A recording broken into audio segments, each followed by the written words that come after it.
ಸ್ವಯಂ ಮಹಾಸಭಾ ಅಧ್ಯಕ್ಷರಾದ್ಮೇಲೆ ಬಾಲ್ಕಿ ಪಟ್ಟದವರು ವೀಕ್ ಆಗಿದ್ದಾರೆ. ಈ ಸ್ಥಿತಿ ಇದೆ ಇವತ್ತು, ಬಸವ ಧರ್ಮದ ಸ್ಥಿತಿ ಹೀಗಾಗಿದೆ. ಇವತ್ತು ಈಶ್ವರ್ ಖಂಡವರು ಒಂದು ತುಮಕೂರು ಶ್ರೀಗಳ ಒಂದು ವಿಚಾರ ಇಟ್ಕೊಂಡು ಇವತ್ತಿಗೂ ಅದನ್ನೇ ಹೇಳ್ತಾರೆ, ವೀರಶೈವ ಲಿಂಗಾಯತರು ಒಂದೇ.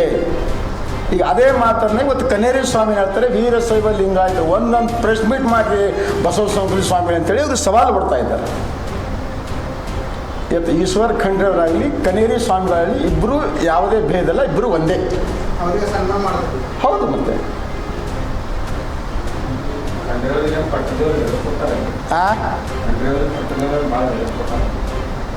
ಹೇಳ್ಬೇಕಲ್ಲ, ಈ ಸ್ಟೇಟ್ಮೆಂಟ್ ಕೊಡ್ಬೇಕಲ್ರಿ. ನಿಮ್ಮ ಸಿದ್ಧಾಂತಕ್ಕೆ ಕ್ಯಾಬಿನೆಟ್ದಾಗ ವಿರೋಧ ಮಾಡ್ತಾರ, ನೀವು ಅವ್ರಿಗೆ ಸನ್ಮಾನ ಮಾಡ್ತೀರಂದ್ರೆ ಏನು ಅರ್ಥ ಅದ್ರದ್ದು? ಅನ್ಸ್ತಾರಂತ ಅರ್ಥ ಅಲ್ರಿ ಇದು. ಎಡ್ಡು ಅವ್ರಿಬ್ಬರು ಬಸಂತ ಪದ ಒಂದೇ ಅಲ್ರಿ. ಅವರು ಕನ್ನೇರಿ ಸ್ವಾಮಿನ ಹೇಳ್ತಾರೆ ಮನೆಟ್ಟಿಯಲ್ಲಿ ವೀರಶೈವ ಲಿಂಗಾಯತರು ಒಂದೇ ಅಂತ ಹೇಳ್ರಿ. ನೀವು ಬಸವ ಸಂಸ್ಕೃತಿ ಅಭಿಯಾನವ್ರೆ ಅಲ್ಲಿವರೆಗೆ ಬಿಡೋದೇ ಅಲ್ಲ, ನಿಮಗೆ ನಿಮ್ಮ ಕಡಿತೀನಿ ಹೊಡಿತೀನಿ ಅಂತ ಹೇಳ್ತಾರೆ. ಇವತ್ತಿ ಅದೇ ಹೇಳ್ತಾ ಇದ್ದಾರೆ ಅವರು.